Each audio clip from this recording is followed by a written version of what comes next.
మనం రోజు తినే ఆహారంలో పెస్టిసైడ్ల అవశేషాలు ఉంటాయనే ఆందోళనలు ఇప్పటికే మనల్ని వెంటాడుతున్నాయి. మళ్ళీ ఇప్పుడు మన ప్రధాన ఆహారమైన బియ్యంలోనే ఒక భయంకరమైన విష పదార్థం ఉన్నట్లు ప్రపంచ ఆరోగ్య సంస్థ WHO బాంబు పేల్చింది. మనం రోజు కంచంలో పెట్టుకొని తినే అన్నం, చేపలు, కూరగాయల్లో అత్యంత ప్రమాదకరమైన ఆర్సెనిక్ ఆనవాళ్లు లభ్యమైనట్లు WHO హెచ్చరించింది. ముఖ్యంగా మనం అధికంగా తీసుకునే బియ్యంలోనే ఈ ఆర్సెనిక్ స్థాయిలు ఊహించని దానికంటే ఎక్కువగా నమోదవుతున్నాయి. ఇన్ని రోజులు ఆర్సెనిక్ కేవలం భూగర్భ జలాల్లో లేదా తాగే నీటిలోనే ఉంటుందని భావించాం. కానీ ఆ నీటిలోనే పండే వరి పైర్లు ఆర్సెనిక్ ను ఎక్కువగా పీల్చుకుంటున్నాయని, ఫలితంగా అది నేరుగా బియ్యంలోకి చేరి మన ప్లేట్లలోకి వచ్చేస్తుందని WHOకు చెందిన food and agriculture organisation joint experts committee తెలిపింది. మన భారతదేశంతో సహా వివిధ దేశాల్లో జరిపిన ఈ అధ్యయనంలో భాగంగా మన దేశంలో కోల్కతాను ప్రధాన కేంద్రంగా ఎంచుకుని అధ్యయనం నిర్వహించారు.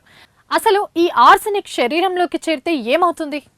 WHO నివేదిక ప్రకారం దీర్ఘకాలం పాటు అధిక మోతాదులో ఆర్సెనిక్ మన శరీరంలోకి వెళ్తే తీవ్రమైన ఆరోగ్య సమస్యలు తలెత్తుతాయి.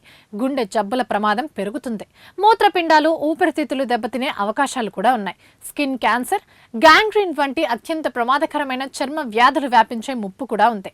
సాధారణంగా ఆర్సెనిక్ స్థాయి కిలోకు 0.3 మైక్రోగ్రాములు ఉంటేనే గుండె జబ్బుల ముప్పు 0.5% పెరుగుతుంది.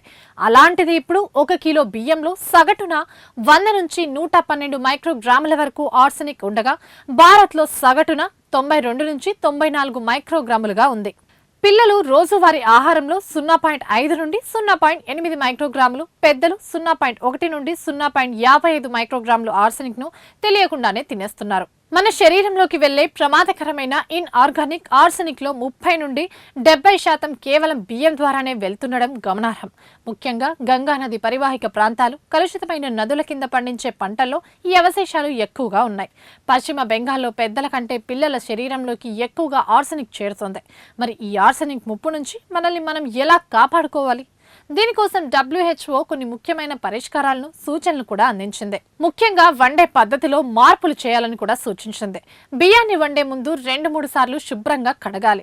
కుక్కర్లలో వండడం కంటే పాతకాలం నాటి పద్ధతిలో గెంజి వార్చడం చాలా మంచిది. దీనివల్ల ఆర్సెనిక్ ముప్పు 50 నుండి 70% వరకు తగ్గుతుందని కూడా సూచించింది.